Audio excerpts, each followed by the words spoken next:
Assalamualaikum warahmatullahi wabarakatuh. Hamdan syukran lillah amma ba'd. Sahabat manusia plural yang saya hormati dan saya banggakan. Ingatkan, malam saya menayangkan satu ceramah dari oknum Habib Ba'alawi. Habib Rifki namanya. Si Rifki lah ya. Dia ceramah menghina pribumi, merendahkan pribumi, menyebut celeng pribumi. Sembari seraya dia membangga-banggakan dirinya yang mukanya impor. Pertanyaannya, kenapa mereka sampai bisa seberani itu? Tidak mungkin mereka mengucapkan itu tanpa ada alasan yang kuat. Tidak mungkin mereka melakukan itu kalau kita tidak diam-diam saja. Kalau kita tidak nerima saja. Ya, ketika dikatakan celeng, kita diam, bahkan kita tertawa. Ketika mereka menghina kita diam, bahkan kita malah cium tangan mereka, kita malah sembah mereka. Itu yang menyebabkan mereka terus melipat gandakan perendahan kepada kita. Tanpa tedeng aling-aling. Karena memang kitanya, persoalannya di mental kita. Ya. Dan mungkin kemarin saya katakan, karena kita dijajah terlalu lama, sehingga membuat mental kita menjadi seperti ini. Dan ini penting sekali. Ada ceramah dari Gus Abbas Buntet.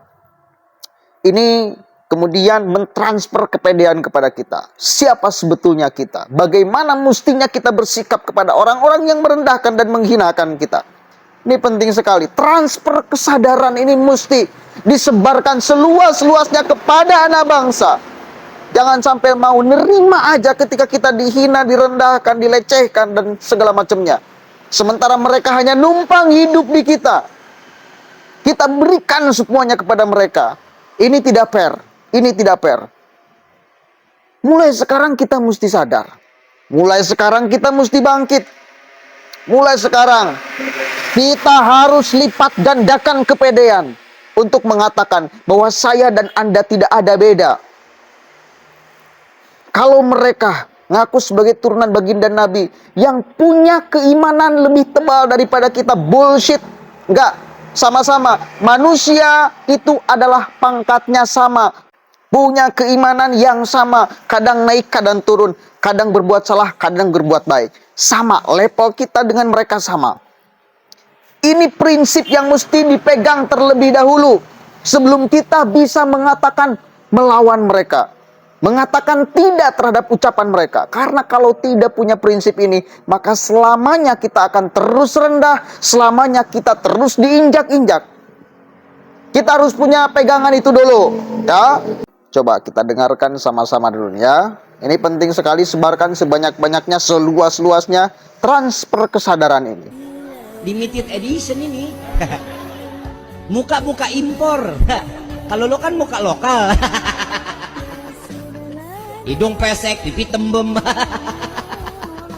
mata belok, persis kayak celengan Semar.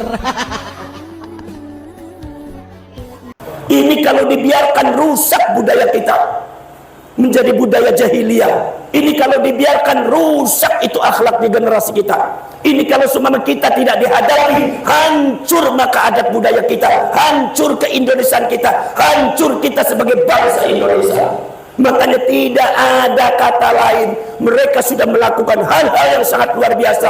Sudah i'tidah kepada kita. Sudah melewati batas. Sebagaimana kita juga sabarnya sudah melewati batas. Sebagaimana kita juga relanya sudah melewati batas. Sebagaimana kita juga legowoknya melewati batas. Tapi semakin dibiarkan, mereka semakin malah tidak baik. Semakin seperti syaitan dan iblis. Makanya jalan satu-satunya sekarang kita bangkit melawan mereka untuk kita. Harus melawan kita. Kalau tidak melawan, hancur Anda sekalian sebagai bangsa. Saudara-saudara, saya tidak memandang siapapun itu ba'alwinya, siapapun itu habaibnya. Kalau memang melakukan hal-hal kebatilan, kita lawan semuanya demi untuk keutuhan negara kita, demi untuk keutuhan adat budaya kita. Yang jangan sampai dirusak oleh oknum-oknum dengan budaya-budaya yang tidak benar. Kita punya budaya yang sangat santun, budaya Jawa, budaya Sunda, budaya Sumatera, sampai budaya Aceh, budaya Maluku, semua ada angga unggunya, itu ada Nusantara. Hampir dikikis oleh budaya dan cara-cara daripada oknum Betawi, menjelek-jelekan, mencaci maki. Ini kalau dibiarkan, saudara-saudara kalian, generasi kita di masa yang akan datang mau jadi apa? Ini harus dipikirkan. Sudah itu klaim, ada makam diklaim. Ini barusan di Cirebon saya temukan tuh beberapa makam yang palsu, beberapa makam yang dikiranya palsu.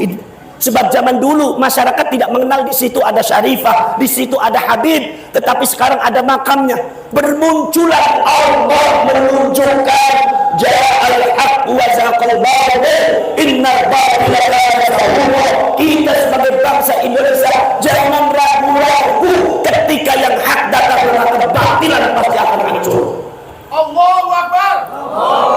Jadi kita tidak boleh khawatir, kita tidak boleh takut. Kalian rapatkan barisan kalian, gandeng tangan sarang berbareng bersama-sama, rapatkan barisan kalian, derapkan kalian, bangun kalian, wahai orang Indonesia, bangun kalian. Wahai orang Jawa, mana para punggawa-punggawa Mataram dan Majapahit? Mana para punggawa-punggawa para punggawa Ngayog Jakarta?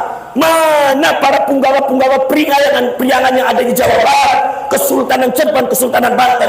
Mana yang katanya jagoan-jagoan yang ada di Samudra Pasai, yang ada di Maluku, yang ada di Bone, yang ada di Ternate? Mana bangsa kita yang ada di Indonesia? Anda jangan diam, jangan tidur, bangun bangkit, selamatkan negara Anda.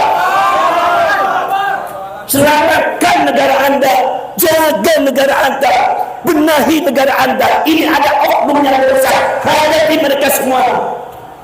Kita peradabannya lebih bagus daripada mereka, kita kisahnya lebih bagus daripada mereka, kita juga punya cerita lebih bagus daripada mereka. Oke, jelas? Cukup gak? Tercas gak? Mental Anda ngecas gak? Saya kira cukup dicas mental kita dengan ucapan Gus Abbas dari Buntet itu. Ya, perubahan itu kan datang dari dua hal. Yang pertama internal, yang kedua eksternal. Kalau orang yang terbiasa berpikir, terbiasa menganalisis segala kejadian dan segala ucapan, maka saya yakin mentalnya akan terbangun secara sendirinya. Dia akan sadar, dia akan paham. Mereka ngomong seperti itu sedang memanfaatkan kita. Ketika kita terus diinjak dan kita balik menyembahnya, inilah yang menyebabkan mereka terus melipat gandakan karakter-karakter seperti itu.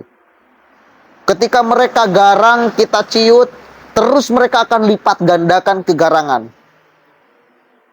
Karena kita balik menyembahnya, karena kita balik mencium tangannya ketika kita diseperti itu kan oleh mereka. Ya. Awas, ini penting sekali. Satu kali lagi, kalau kita terbiasa berpikir, menganalisis segala kejadian dan perkataan, maka kesadaran itu akan muncul secara sendirinya, tanpa ada bantuan eksternal, motivasi dari luar. Nah, tetapi ada kadang-kadang orang yang mesti ditransfer kesadaran itu, yang mesti dicas kesadaran. Makanya ini ada gunanya motivator dan segala macam kan itu ya. Ada orang yang tidak bisa mempertegas posisi dirinya, harus dicas oleh orang lain, diberikan motivasi oleh orang lain. Makanya orang-orang seperti Gus Abbas Buntet, ceramah-ceramah yang kayak gini mesti kita transferkan. Nyasarnya kepada orang-orang yang mesti perubahan itu keluar dari pihak luar, pihak lain. Harus ditransfer dulu kesadarannya, harus dicas dulu, harus diberikan kesadaran dulu, diberikan pandangan dulu. Ya, begitu ya. Sekali lagi, cukup tercas gak? Sekarang akan pede, sekarang akan berani menolak segala bentuk ejekan dan hinaan mereka. Kalau mereka berani ceramah di depan kita, lalu merendahkan kita, berani nggak kita acungkan tangan, kita gugat ucapan mereka? Jangan malah kita tertawa,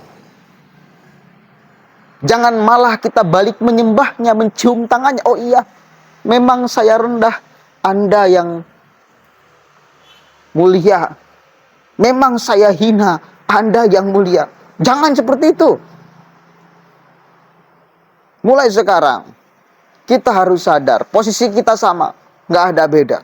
Bahkan kalau kemudian kita mau hebat-hebatan secara sejarah, sejarah kita lebih mulia, lebih hebat. Karakter kita lebih mulia, lebih hebat daripada mereka. Mestinya kita lebih beda daripada mereka. Bukan malah sebaliknya. Mestinya. Tetapi ya faktanya, mereka-mereka yang bisa memanfaatkan kepedean dan membuat lemah kita. Itu faktanya. Makanya banyak orang yang terbius.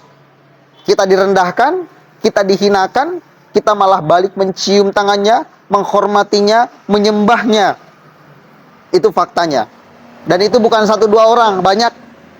Nah, mulai detik ini kita harus sadar. Ya, kita lipat gandakan kepedean. Kita lipat gandakan keberanian. Karena memang ya mestinya seperti itu.